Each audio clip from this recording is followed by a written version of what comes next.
LPU ప్లేస్మెంట్ల రికార్డులు సృష్టిస్తోంది. Final year student 2.5 కోట్ల ప్యాకేజ్ పొందుతున్నారు. 1700 మందికి పైగా ఎల్పీయూ స్టూడెంట్స్ 10 లక్షల నుంచి 2.5 కోట్ల ప్యాకేజెస్ పొందారు. విద్యా విప్లవం ప్రారంభమైంది లవ్లీ ప్రొఫెషనల్ యూనివర్సిటీలో. కూటమి సర్కార్ వైఫల్యాలపై కడప మహిళలు నిప్పులు చెరిగారు. రాష్ట్రంలో మహిళలు, బాలికలు, చిన్నారులకు రక్షణ లేకుండా పోయిందని మండిపడ్డారు.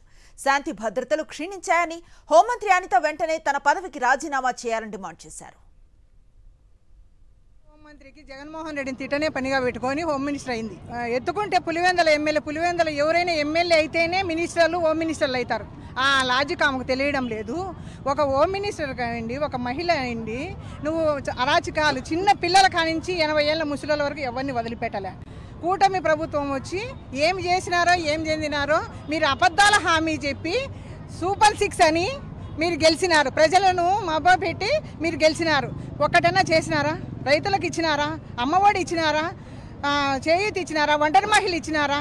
ఏమి ఇచ్చినారని మీకు సూపర్ 6 అని పెట్టుకున్నారు? మీరు చెప్పండి. ఈ మాటలన్నీ మీరు అనేది మీకు ఒకటే ఒక పరమావధి పెట్టుకోండారు. ఏమంటే జగన్మోహన్ రెడ్డి ఒకడు. జగన్మోహన్ రెడ్డిని తిట్టాలా, మేము చంద్రబాబు నాయుడు దగ్గర మార్కులు కొట్టేయాలా. ఇంకా రెండో పని లేదు. మీరు ఇచ్చిన హామీలు నెరవేర్చండి. మహిళల మీద జరిగే ఈ అఘాయిత్యాలను అరికట్టండి. ఈరోజు వాళ్ళ కళ్ళకు కామంతో పొరలు గమ్ముకొని 3 ఏండ్ల పసిబిడ్డ, 6 ఏండ్ల పసిబిడ్డ, మీ ఇళ్ళల్లో పసిబిడ్డలు లేరా? మీకు ఆడకూతులు లేరా? ఎంత కళ్ళు కావరంతో వాళ్ళను హత్య చేస్తాంటే, అత్యాచారం చేస్తుంటే మీరు ఎట్లా కళ్ళు మూసుకొని ఉన్నారు? మీకు వాళ్ళని దండించాలని లేదా?